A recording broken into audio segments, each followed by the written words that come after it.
Lawyer Jiang's statement, the witnesses' testimonies are contradictory, and the court should summon the witnesses to testify in court.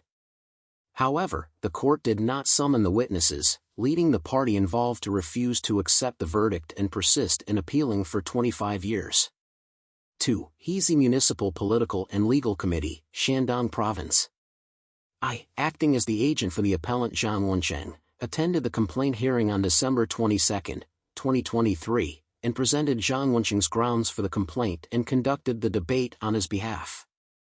Due to the incompleteness of the transcript and the inconvenience of reviewing the on-site video recording during the deliberation as stated by the staff, I have compiled the main content of the statement and debate on that day into this written agent's opinion. I have already included a comprehensive analysis and elaboration of the grounds for the complaint in this case in the criminal complaint, so I will not repeat it here. Overview of case facts and trial process. The appellant, Jiang, began serving as the party secretary of Tsaizhuang Township Northeast District, Dan County in 1993, in charge of 4 villages in the Northeast District. Over the years, some impoverished households in the Northeast District had difficulty paying the levy, resulting in the failure to complete the levy collection task. The completion of the levy collection was linked to the income of village cadres in the district. If the task was not completed, the village cadres would not receive their pay. In the first 2 years of Jiang's tenure in charge of the 4 villages in the Northeast District, 1993 and 1994, the levy was not completed either. During the summer levy collection in 1995, the village cadres and the district party secretary, appellant Jiang, discussed whether it was possible to increase the per capita levy, task grain, during the levy collection to make up for the shortfall from the few households that could not pay.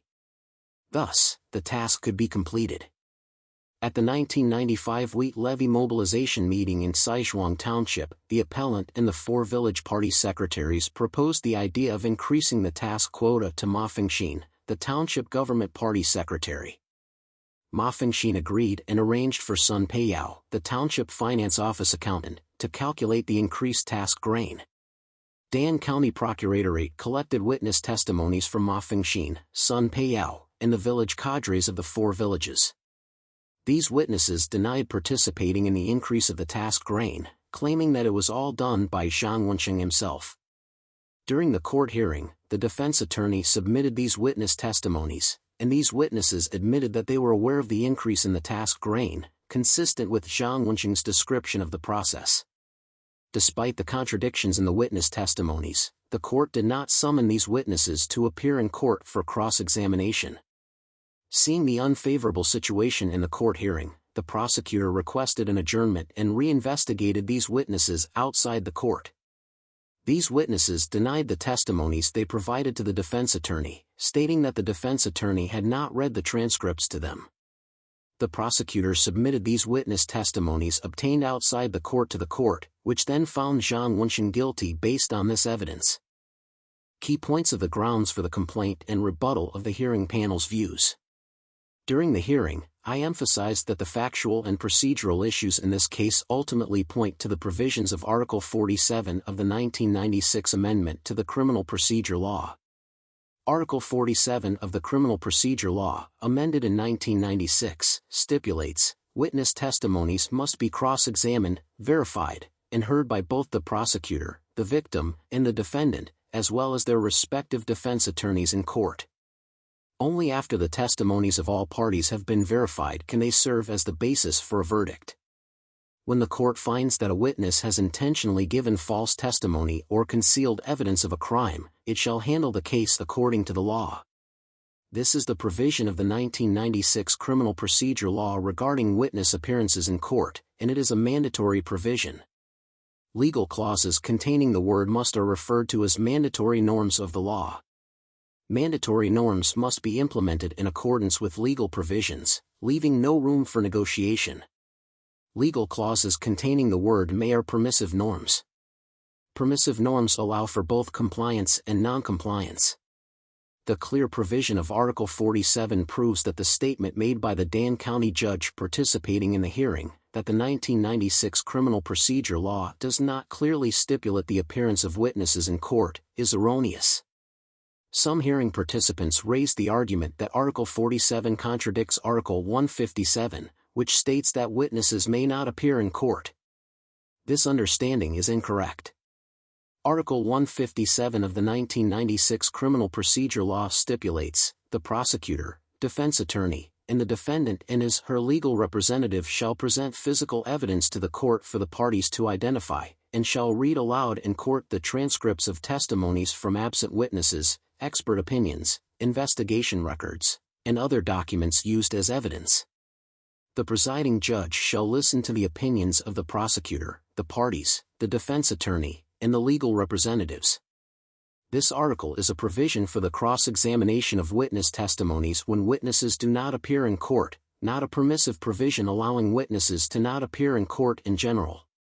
Article 156, preceding Article 157, stipulates the provisions for witnesses to testify in court. When a witness testifies, the presiding judge shall inform the witness of the legal liability for providing truthful testimony and the consequences of intentionally giving false testimony or concealing evidence of a crime. The prosecutor, the parties, the defense attorney, and the legal representatives may, with the permission of the presiding judge, question the witness or expert. When the presiding judge believes that the content of the questioning is irrelevant to the case, he/she shall stop it. Paragraph 2. The presiding judge may question the witness or expert. Combining the mandatory provision of Article 47 of the 1996 Criminal Procedure Law regarding witness appearances in court, with Article 156, which stipulates witness appearances in court before Article 157, supports my argument that witness appearances in court are the principle and non-appearances are the exception. This means that in the absence of exceptional circumstances, witnesses should all appear in court to testify. If a witness does not appear in court, there should be a reasonable explanation, which should be recorded. Therefore, Articles 47 and 157 do not contradict each other. Even if there were a contradiction, Article 47, as a mandatory norm, should be followed. Moreover, in this case, since the witness testimonies were contradictory during the court investigation, the witnesses should have been summoned to appear in court for cross-examination. As for one hearing participant's statement that Article 47 of the 1996 Criminal Procedure Law refers to witness testimonies rather than witnesses, and therefore Article 47 is not a provision concerning witness appearances in court, this is an irresponsible distortion of the law. I responded during the hearing that the witness testimonies must be cross-examined, verified, and heard by both the prosecutor, the victim, and the defendant, as well as their respective defense attorneys in court stipulated in Article 47 are inherently targeted at witnesses. If a witness does not appear in court, who will be cross-examined? Who will be questioned? Uphold the principles of the rule of law, lay down burdens, and achieve judicial fairness and social stability.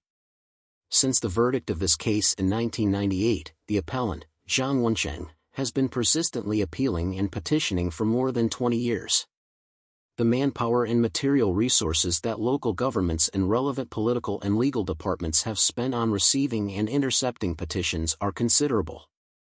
The appellant only requests that the case be retried with the witnesses present in court, and the determination of guilt or innocence be based on the testimonies of the witnesses. One retrial would cost far less than the continuous reception and interception of petitions.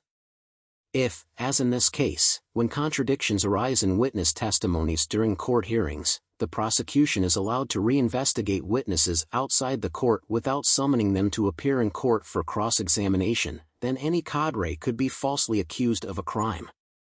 We also hope that the judicial authorities in Hezi can lay down their burdens, uphold the principles of the rule of law, and grant the appellant the opportunity to receive a fair trial.